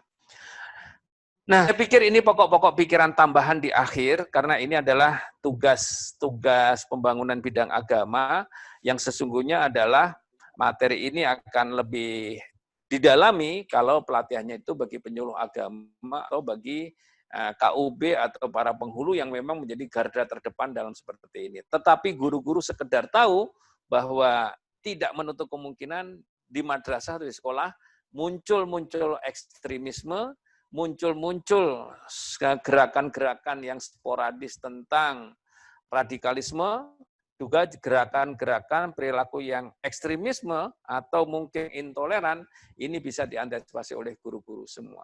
Sekali lagi saya ucapkan selamat kepada seluruh peserta pelatihan yang hari ini sudah mengikuti sesi-sesi berikutnya. Kita berdoa kepada Allah Tuhan Yang Maha Kuasa, mudah-mudahan saudara diberikan kesehatan yang baik, dapat mengikuti seluruh rangkaian pelatihan ini dengan sebaik-baiknya. Pada saatnya target pengembangan dan peningkatan kompetensi insya Allah bisa terwujud. Saya pikir itu Pak Moderator, beberapa pokok pikiran yang ingin saya sampaikan. Nanti ada beberapa hal yang bisa kita dialogkan, terutama madrasah dalam menghadapi ke depan, apakah misalnya kebijakan di Dikbud tahun ini seharusnya ada kemudian tidak ada itu bagaimana? Kemudian ketika ke depan madrasah tidak ada, kira-kira kesiapan guru seperti apa? Tambah semangat atau tambah tidak gitu loh. Jangan-jangan guru-guru ini fokusnya bangga kalau nilai UN-nya tinggi gitu. Menurut saya sih ya harus dua, Pak. Bangga UN-nya tinggi, tapi bangga juga kalau alumni menjadi orang yang benar gitu loh, Pak. Orang yang bagus di tengah masyarakat gitu. Saya pikir itu pokok-pokok pikiran, kurang lebihnya saya menyampaikan mohon maaf. Terima kasih. Assalamualaikum warahmatullahi wabarakatuh. Selamat pagi, salam sehat bagi kita semua. Waalaikumsalam warahmatullahi wabarakatuh. Terima kasih kami sampaikan kepada Waalaikumsalam warahmatullahi wabarakatuh. yang sudah menyampaikan banyak informasi, banyak pengarahan dan kepada kita semua, sekaligus juga beberapa hal yang mungkin menjadi catatan pedoman kita dalam melangkah ke depan. Terima kasih kami sampaikan atas nama panitia dan juga teman-teman peserta. Tadi sudah disampaikan oleh Bapak, memberikan kesempatan kita untuk diskusi. Apabila ada yang mungkin ingin dikomunikasikan, ingin diperdalam lebih lanjut, beliau memberi kesempatan kita. Kepada yang ingin bertanya, mungkin silakan nanti angkat tangan, biar nanti suaranya di-on-kan sama Pak Putu, dan nanti baru mulai berbicara. Kami persilakan teman-teman kalau ada yang mau bertanya. Dari NTB. Ya, silakan ya Bu. Bu Maisarah. Ya, silakan Bu Maisarah. Oke. Ya, silakan Bu Maisarah. Ya, terima kasih. Assalamualaikum warahmatullahi wabarakatuh. Waalaikumsalam. Selamat pagi, salam sejahtera Pak Dokter. Perkenalkan, Saya Ibu Mesara, utusan dari Satker Kementerian Agama Kabupaten Lombok Barat. Saya saat ini mengajar di Madrasah Aliyah Negeri Lombok Barat, satu-satunya madrasah di Lombok Barat. Tidak ada duanya, Pak Dokter. Saya di sini tidak bertanya, hanya saya memberikan apresiasi yang luar biasa kepada Pak Dokter. Yang benar katanya orang bijak, ketika pemaparan atau kalimat itu keluar dari hati, pasti akan nyangkut dan masuk sampai ke hati. Tapi kalau sebaliknya, kalimat atau kata atau pemaparan yang hanya disampaikan dari mulut akan masuk dari telinga kanan keluar telinga kiri. Dan pagi ini saya memberikan sangat apresiasi yang luar biasa dengan pemaparannya Pak Dokter, luar biasa pemilihan bahasanya, perbendaharaan bahasanya yang langsung merasuk ke relung-relung jiwa saya, Pak Dokter. Luar biasa. Ya, terima kasih. Kunci atau pokok pikiran yang saya dapatkan dari Pak Dokter tadi, dan memang hidup ini harus kita atasi dengan sifat optimisme, mengubah keluhan menjadi sebuah harapan. Itu sesungguhnya luar biasa kunci ini Pak Dokter. Dan itu terus kita harus asah dalam diri kita supaya kehidupan kita harus lebih baik lagi. Dan mohon kepada panitia untuk memberikan kembali waktu kepada Pak Dokter untuk memberikan kita pencerahan yang luar biasa. Banyak sekali ilmu dan bahasa-bahasa atau isu-isu dan luar biasanya lagi pokok-pokok pikiran beliau yang terkadang kita jauh NTB atau NTT ini jauh dari, bisa dibilang jauh dari informasi lah kalau kita tidak seperti ini sharing lewat virtual seperti ini, kita mungkin tidak akan mendapatkan sesuatu hal yang baru. Hanya itu Pak Dokter, tidak ada sama sekali yang saya ingin tanyakan dan itu sudah benar-benar sempurna menurut saya dengan memaparkan menggunakan perbendaharaan bahasa yang luar biasa. I'm very appreciate and I hope to Balai Diklat give the time for dokter untuk memberikan kembali materinya. Hanya itu Pak Dokter, terima kasih. Wassalamualaikum warahmatullahi wabarakatuh. Waalaikumsalam warahmatullahi wabarakatuh. Ya, karena beliau tidak bertanya, kami persilakan kepada teman yang mau menyampaikan pertanyaan, silakan. Suaranya di. Siapa dulu ini? Ayo sebut nama yang kedengaran siapa? Oh, siapa? Pak Jianto itu Pak Jianto. Ya. Huh? Pak Jianto, kami persilakan dulu Pak Jianto. Yang lain menunggu sabar. Pak Jianto, yuk. Ya. Terima kasih. Bismillahirrahmanirrahim. Assalamualaikum warahmatullahi wabarakatuh. Waalaikumsalam warahmatullahi wabarakatuh. Yang saya hormati Bapak PLT Kepala Badan Litbang dan Agama RI, Pak Denny selaku moderator, yang saya hormati Bapak Ibu panitia dan Bapak Ibu peserta diklat yang saya hormati pula. Pak Kaban, kenalkan saya Pak Jianto, asal dari Kabupaten Manggarai, Pantai Utara, Flores, Provinsi Nusa Tenggara Timur. Flores, Nusa Tenggara Timur. Ya, Flores. Luar biasa, terima kasih atas materi pada pagi hari ini sebagai pencerahan buat kami semuanya yang kebetulan memang teramat jauh dari pusat-pusat kota besar karena kami di kota kecamatan ini Pak. Tapi bersyukurnya meskipun di kota kecamatan kami ini sinyalnya alhamdulillah pada hari ini luar biasa. Untuk hari ini yang perlu saya tanyakan ataupun perlu kita share sebanyak-banyaknya, tadi Bapak menyampaikan tentang adversity question. Kalau tidak salah itu adalah teorinya dari Paul Gestalt. Ya. Ya, ini luar biasa. Dan sayangnya saya perkirakan untuk kurikulum sekarang belum bisa mengarah kepada adversity question. Ya. Karena filosofi adversity question itu kalau kita tidak salah dalam literatur itu dari kisahnya Siti Hajar ini. Jadi, kalau bahasa keren sekarang itu daya juang daripada siswa ini selalu rendah zaman sekarang dengan adanya pola-pola hidup serba instan. Contoh yang paling kami alami adalah misalnya untuk mengerjakan PR matematika, jikalau sudah tidak bisa cara satu saja, maka apa yang dikatakan oleh siswa itu biasanya mengatakan stres. Ini menandakan bahwa daya juang sudah tidak ada. Beda dengan zaman-zaman terdahulu, manakala ada tugas-tugas guru, maka berikhtiar semaksimal mungkin untuk bisa menyelesaikan. Dalam hal ini mungkin saya mengusulkan untuk juga dalam kurikulum bukan sekedar hanya intellectual quotient maupun emotional quotient, tapi adversity quotient ini yang perlu ditegaskan kembali. Yang kedua, untuk menciptakan siswa-siswa ataupun santri-santri yang adversity quotient, maka tidak lepas daripada guru. Guru juga harus punya betul-betul adversity quotient yang tadi Bapak Dokter sampaikan, dengan literatur madrasah dari masyarakat untuk masyarakat dengan seperti kondisi apa tetap bisa berjalan. Maka dari itu untuk pelatihan bukan sekedar teknis sebenarnya. Mohon maaf Pak Dokter, saya kebetulan sudah 25 mengajar mulai dari honor sampai saat ini. Itu kalau teknis operasional pengajaran saya yakin Bapak Ibu guru luar biasa semua.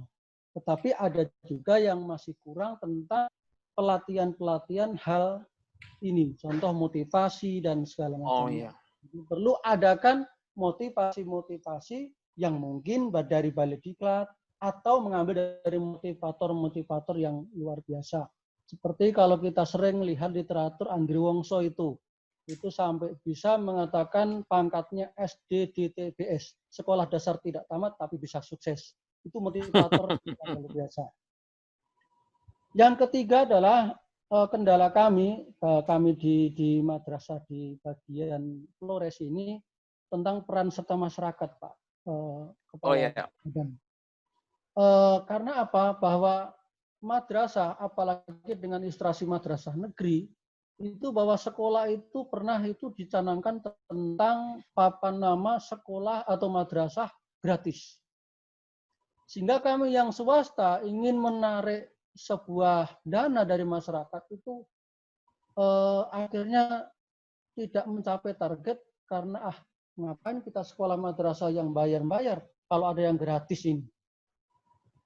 Jadi kebetulan saya juga baru 1 tahun ini menjadi kepala madrasah di swasta. Jadi ternyata untuk membuat sebuah program dan memancing minat peran masyarakat terhadap madrasah ternyata tantangannya luar biasa. Tapi alhamdulillah pelan-pelan kita sudah mulai kecil-kecil, minimal siswa sudah bisa menanggung untuk biaya madrasah itu 20.000 per bulan. Ini alhamdulillah berjalan. Karena selama ini hanya mengandalkan BOS saja.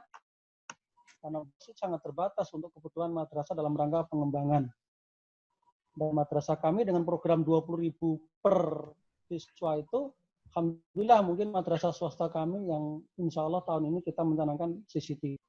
Karena kami tidak mau siswa di dalam kelas, kita tidak tahu ternyata terjadi sesuatu, misalnya bully itu yang kami tidak tahu. Kemudian yang terakhir Pak Kepala Badan, tentang tadi tentang nilai ataupun pelaksanaan ujian nasional. Ini sebenarnya menjadi renungan kita bersama. Mengapa saya katakan renungan?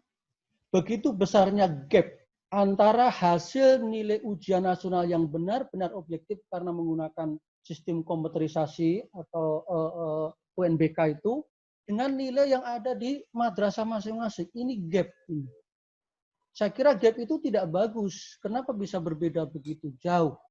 Yang bagus adalah jikalau antara nilai UN yang berbasis UNBK itu minimal mendekati daripada nilai yang betul-betul faktual di madrasah.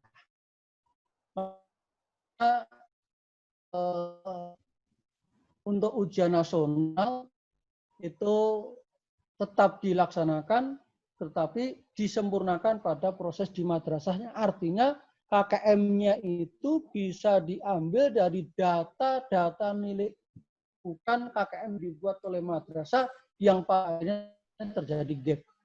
Ini menjadi renungan kita bersama dan saya kira ini pas bagi kita sebagai peserta diklat.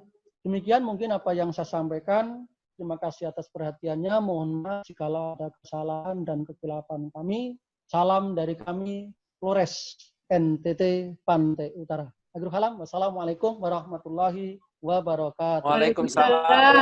Warahmatullahi wabarakatuh. Saya minta satu lagi baru nanti akan ditanggapi oleh Pak Kapus ya. Pak Kapan. Pak Zulhadi kami persilakan, tadi kayaknya Pak Zul sudah angkat tangan duluan. Yang singkat dan langsung ke tutup poin-poin saja Pak Zul. Ya, baik, terima kasih Pak Zen selaku moderator. Saya Zulhadi dari MAN 3 Mataram, Provinsi Nusa Tenggara Barat. Ini terkait yang disampaikan oleh Pak Doktor tadi mengenai beberapa motivasi dan semangat yang harus dimiliki oleh terutama guru di madrasah terkait dengan moderasi beragama. Seringkali kita temukan di lingkungan, terutama di sekolah, Pak Jianto tadi, gurunya sudah bersemangat mengajarkan segala macam bentuk moderasi, mengajarkan semangat dan motivasi, tapi kemudian yang terjadi malah sebaliknya. Siswa atau peserta didiknya seringkali bertolak belakang dengan apa yang diinginkan oleh semangat yang diinginkan oleh guru. Dan itu seringkali kita telisik dan coba cari persoalan yang terjadi. Dan ternyata jawabannya seperti yang disampaikan Pak Jianto tadi mengenai kehidupan di era milenial yang sekarang kita temui dan hadapi bersama di peserta didik, hidup secara insan dan sebagainya macam bentuknya. Jadi ini mohon mungkin dari pribadi ini, mudah-mudahan tidak terjadi di tempat yang lain. Mohon di Kementerian Agama khususnya itu sering kali kita simak baik di media maupun di televisi bahwa kita sering terlambat mengantisipasi segala hal yang terjadi di masyarakat. Misalnya terkait dengan apa yang disampaikan oleh Pak Dokter tadi mengenai adanya isu intoleransi, adanya radikalisme, dan terjadinya ekstremisme yang terjadi di masyarakat. Dan sering kali kita terlambat untuk menyikapi itu, kita muncul setelah kasus itu mencuat dan membesar di masyarakat. Dan kita dari Kementerian Agama sangat terlambat kalau menurut saya dalam menyikapi persoalan-persoalan semacam itu. Dan contoh kecilnya, saya simak beberapa hari ini di Facebook terutama ada sebuah sinetron itu yang menjadi trending, kalau tidak salah judulnya Dari Jendela SMP, yang mengisahkan kisah percintaan antara siswa SMP, lalu terjadilah sesuatu yang tidak diinginkan dan itu tayang di media-media televisi yang ditonton oleh anak-anak kita. Yang itu bagi saya kita harus bersikap tegas dan harus segera bersurat barangkali kepada komisi penyiaran untuk mengevaluasi mengenai hal-hal tersebut. Mungkin hanya itu. Terima kasih. Assalamualaikum warahmatullahi wabarakatuh. Waalaikumsalam warahmatullahi wabarakatuh. Benar Pak Zul ya. Kami mohonkan mungkin dari Pak Kapus untuk memberikan ulasan dan juga mungkin tambahan. Kenapa? Biar kita dengarkan dulu dari Pak Kapus. Kami silakan Pak. Apa kabar? Baik, terima kasih Pak Moderator. Tentu kami memberikan apresiasi kepada yang memberikan respon maupun kita semua, mungkin ada responnya berkesempatan disampaikan, tetapi bagi yang lain barangkali juga ada sesuatu yang akan disampaikan, tetapi karena keterbatasan dan karena keterbatasan teknologi, ini harus kita inikan. Yang pertama, Bu Maisaroh dari NTB, sekali lagi saya menyampaikan terima kasih juga luar biasa kepada teman-teman semua bahwa apa yang saya sampaikan, karena saya di Direktorat Pendidikan Madrasah, kadang-kadang hati saya harus menangis menghadapi perkembangan madrasah. Tetapi saya tetap bisa bertahan bagaimana ini. Ini salah satu yang saya sampaikan Bapak Ibu, mohon maaf. Saya di Direktorat 2005-2010 saya sampaikan. Pada saat itu, ini satu bentuk ini harus paham. Pada saat itu, Anda membaca Permendikbud 22/324/2005 Di sana disebutkan bahwa mata pelajaran agama itu hanya 2 jam. Baik di madrasah maupun di sekolah. Yuk kita baca sama-sama. Saya harus 3 bulan itu untuk menunggui, untuk berinisiatif bersama teman-teman agar Kementerian Agama diberikan keleluasaan mengembangkan pendidikan agama sebagaimana hitohnya madrasah. Ada mata pelajaran Al-Quran hadis, ada akidah akhlak, ada fikih, usul fikih, ada SKI, dan ada bahasa Arab. Seandainya pada saat itu tidak ditunggui betul, maka surat keputusan menteri yang akan ditandatangani itu, catatan kakinya yang berbunyi pengembangan SKKD-PAI dan bahasa Arab untuk madrasah, selanjutnya dikembangkan melalui agama itu hilang, maka saya yakin guru-guru agama di bahasa Arab, guru-guru agama di madrasah itu menjadikan mata pelajaran madrasah yang 4 bidang studi dan bahasa Arab menjadi 1 bidang studi pendidikan agama terpadu. Maksud saya, mohon semua perjuangan ini tidak boleh kita bahasa kita ini lalai atau meleng, sehingga ini adalah ada kesempatan emas yang sesuatu yang akan merugikan harus diantisipasi dengan baik. Kita bersyukur saat ini pelajaran itu contoh ini Bu Maisarah, sekali lagi saya juga memberikan apresiasi. Mari kita tetap pada track yang benar, track yang sesuai dengan regulasi, agar apa yang kita lakukan itu benar-benar pada saatnya bisa mencapai itu. Ini saya tentu akan memberikan apresiasi. Salah satunya seperti itu yang saya maksudkan. Kemudian yang sangat bagus, ini Pak Jianto ya dari Manggarai, saya memberikan apresiasi. Saya harus memberikan turut catatan ini. Saudara sekalian, tadi yang disebutkan dengan teori adversity, saya ingin menggugah ini karena situasinya sekarang situasi COVID, Pak, situasi COVID. Situasi new normal.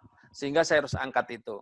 Tetapi saya ingin menyampaikan kepada saudara-saudara bahwa saat ini ada beberapa yang harus kita baca, kita pahami untuk menjadi nilai kita dalam bekerja. Ini yang berkali-kali juga saya sampaikan. 1, mari kita pahami ikhlas beramal. Ini berkali-kali saya sampaikan. Apa itu ikhlas beramal dalam lambang Kementerian Agama mutunya ikhlas beramal? Jangan-jangan ini guru lebih paham Tut Wuri Handayani gitu loh. Tapi ikhlas beramal apalagi ikhlas beramal jebakannya sederhana, Pak. Sambil jalan mengatakan apa itu ikhlas beramal? Ya beramal seikhlasnya. Kalau beramal seikhlasnya itu berarti tidak ikhlas gitu, Pak. Nah, kemudian yang nanti sebelah kanan. Itu muluk-muluk, Pak. Ekstrim kanan, ekstrim kiri bertemu. Yang sebelah kanan apa ngomongnya? Ikhlas beramal itu artinya bekerja sekuat tenaga tanpa mengharapkan imbalan apapun. Itu juga berlebihan definisinya. Itu artinya kalau boleh orang yang bekerja sekuat tenaga tanpa mengharapkan imbalan apapun, itu bahasa Arabnya mustahil, saudara. Mustahil bahasa, bukan ikhlas beramal. Nah, maka ikhlas beramal ini adalah ada 3. Ini ayo nilai ini kita masukkan dalam diri kita. Apa, Pak? Bekerja dengan sungguh-sungguh. Bekerja dengan sungguh-sungguh. Rasulullah memberikan ajaran kepada kita, manjada wajada. Kau usaha sungguh-sungguh, insya Allah kau dapatkan. Itu. Sungguh-sungguh. Yang kedua adalah kerja itu untuk ibadah. Bekerja ini untuk ibadah. Kita sebagai umat beragama, apapun yang kita lakukan, itu harus kita niatkan untuk ibadah. Al-Quran mengajarkan kepada kita, wa ma khalaqtul jinna wal insa illa liya'budun.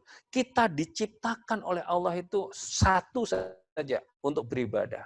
Maka mau ngajar, membuat RPP, ngajar yang bagus, mengembangkan madrasah, niat untuk membesarkan anak bangsa, mencerdaskan generasi emas yang islami, insya Allah itu adalah yang terbaik. Apalagi guru. Ingat hadis Rasulullah, bu'istu muta'alliman. Aku diutus oleh Allah untuk menciptakan community pembelajar. Berarti di sini guru faktor yang sangat strategis untuk mengembangkan. Saya boleh menyampaikan ibu bapak itu bisa jadi guru itu karena guru. Saya bisa duduk di sini karena guru. Bisa jadi penyuluh karena guru.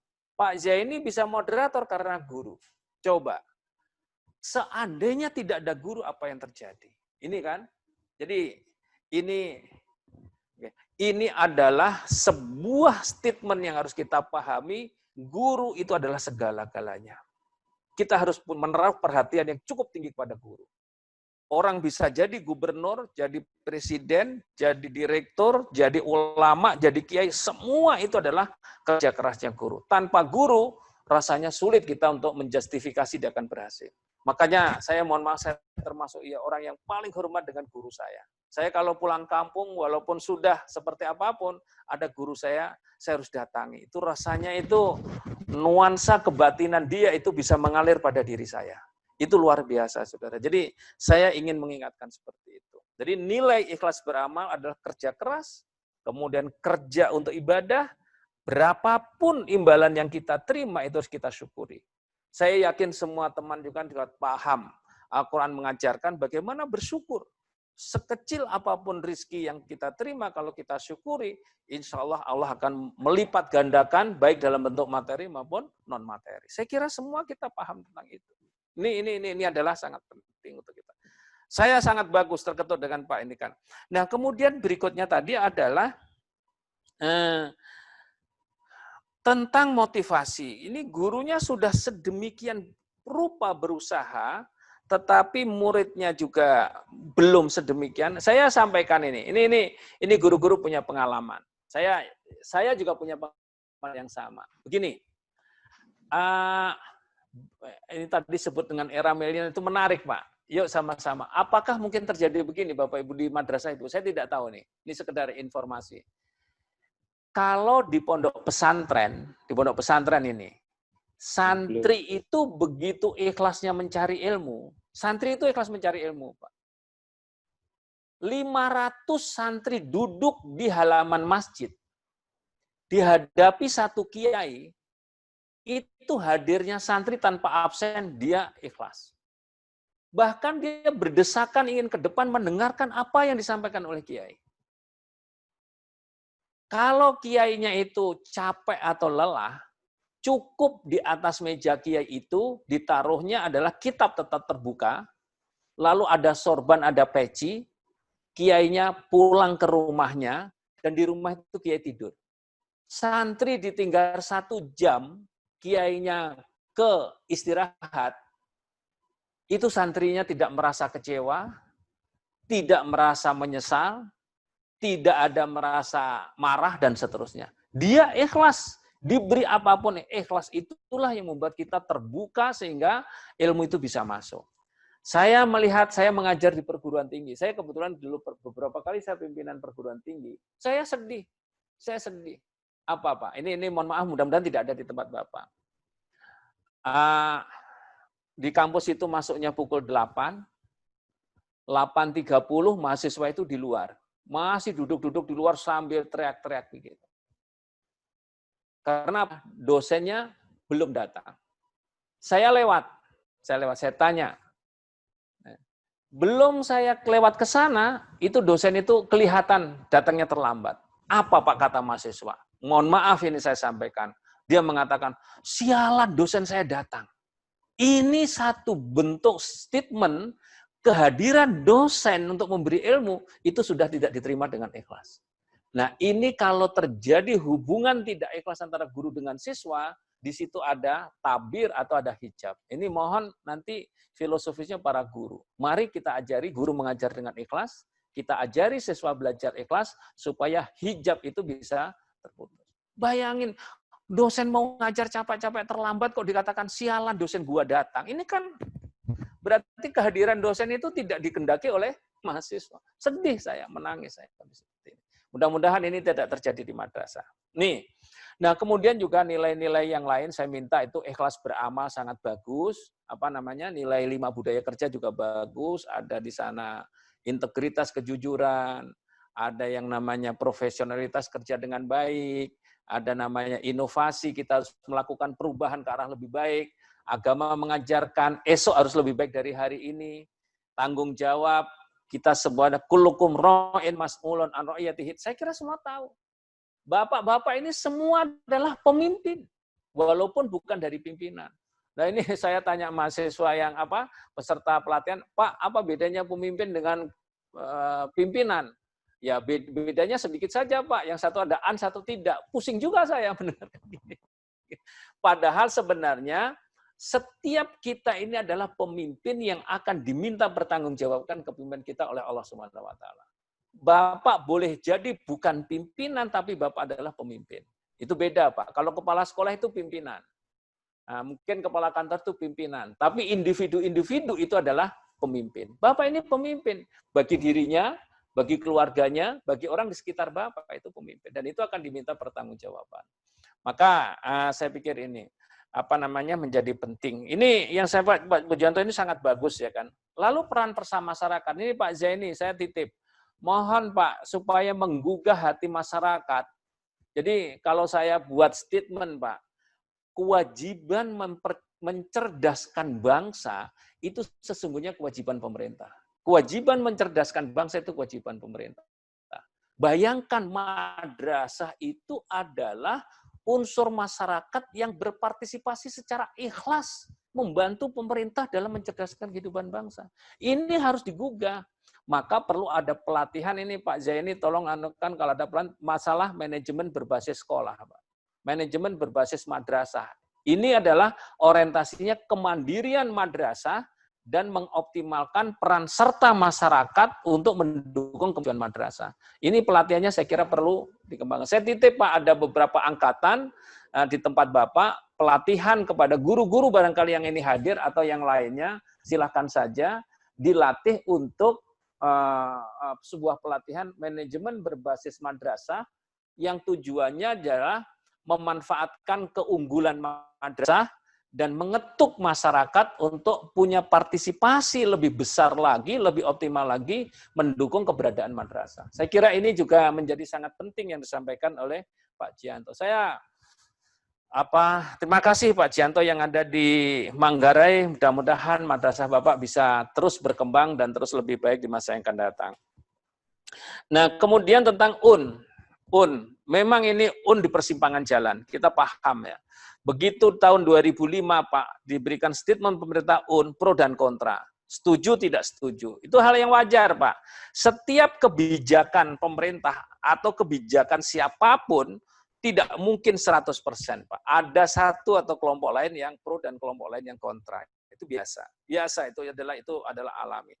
Nah, maksud kami adalah menurut Bapak penting silahkan, menurut Bapak penting silahkan, tapi kita ini adalah bahasa kita sebagai pengelola lembaga pendidikan, kita harus taat pada aturan. Ketaatan itu saya sampaikan sederhana. Jadi kalau ini kepala madrasah, guru, itu umpamakan mentimun, Pak, mentimun. Lalu menteri, Kemendikbud maupun Kemenak, menterinya itu durian.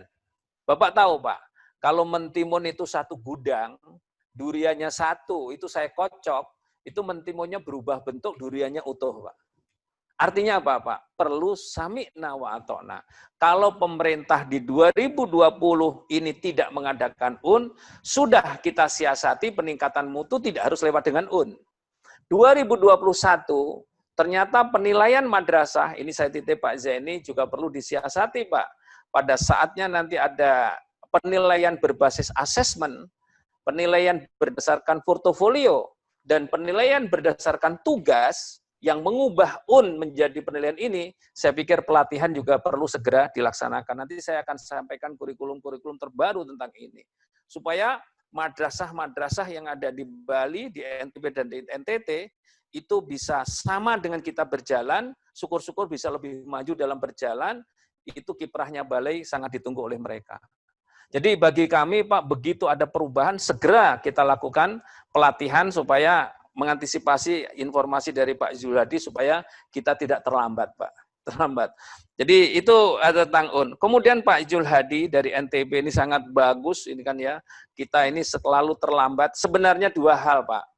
Mungkin saja statementnya terlambat, mungkin saja statementnya adalah tugas kita sangat kompleks.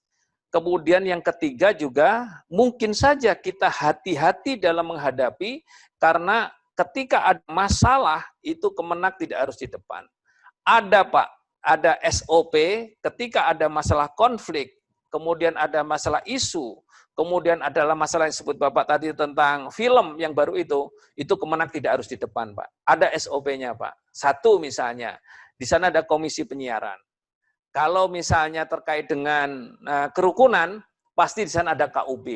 KUB juga akan menunggu kebijakan dari pemerintah daerah.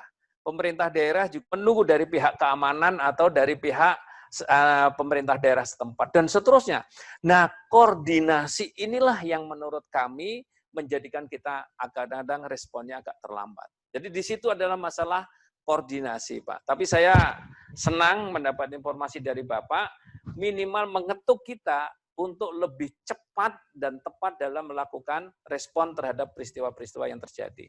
Jadi memang di masyarakat sering terjadi Kemenak terlambat, karena kita mau melangkah juga nggak bisa, Pak. Di sana ada bagian penegak hukum, di sana ada keamanan, di sana ada pemerintah daerah, apalagi kalau sudah disebut Kemenak ini adalah vertikal, harus nunggu instruksi dari pusat, di daerah ini tidak berani bergerak kalau tidak di pusat, sementara di Kemendagri atau di Kemendikbud itu sudah otonomi. Otonomi itu silahkan saja dia berjalan dengan koordinasi Pemda. Kalau kita, Pak, Kakanwilnya, Kemenaknya, apa itu tidak berani bergerak kalau belum ada setrum atau sen dari pusat, karena kita ini vertikal. Ini saya kira juga menurut saya perlu juga diperbaiki ke depan. Kita semuanya tujuannya sama, mencapai titik birokrasi yang baik, tata kelola yang baik. Insya Allah kita bisa bekerja dengan cepat dan tepat. Saya pikir itu beberapa pokok pikiran yang ingin saya sampaikan. Sekali lagi terima kasih Bu Maisaroh, Pak Jianto, dan Pak Zulhadi yang telah merespon ini.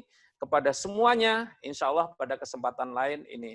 Catatan Pak Zaini, ini penting untuk kita semua adalah lakukan pelatihan terkait dengan MBM, madrasah berbasis manajemen berbasis madrasah. Optimalisasi potensi madrasah sekaligus optimalisasi peran serta masyarakat mendukung kemajuan madrasah. Ini penting nomor satu. Kemudian yang kedua, tadi dari Pak Jianto itu, kita dalam waktu dekat ini tentu akan merumuskan bersama. Kalau memang maka diklat-diklat kita lanjutkan. Kalau ada UAM-BN, UAS-BN, diklat itu kita lanjutkan. Kalau tidak, diklat itu kita ganti dengan bidang studi. Nah, pada saatnya nanti Kemendikbud melahirkan statement bahwa penilaian ke depan itu dasarnya asesmen, dasarnya portofolio, dasarnya penugasan, maka akan ada diklat bahwa nilai akhir dari pembelajaran itu dimulai dengan kumpulan, dengan asesmen, dengan portofolio, dan juga dengan penugasan. Saya pikir ini memang harus didiklatkan supaya merespon dari Pak Zul dan teman-teman supaya kita tidak terlambat lagi, gitu Pak. Itu saya pikir ini Pak ya. Sekali lagi terima kasih atas silaturahmi dan share-nya. Kita doa kepada kita tetap sehat walafiat, dapat melaksanakan tugas dengan sebaik-baiknya, dan mudah-mudahan apa yang kita lakukan selalu dijaga, dilindungi, dirahmati, dan diridhoi Allah Subhanahu wa taala. Terima kasih, saya Waalaikumsalam warahmatullahi wabarakatuh.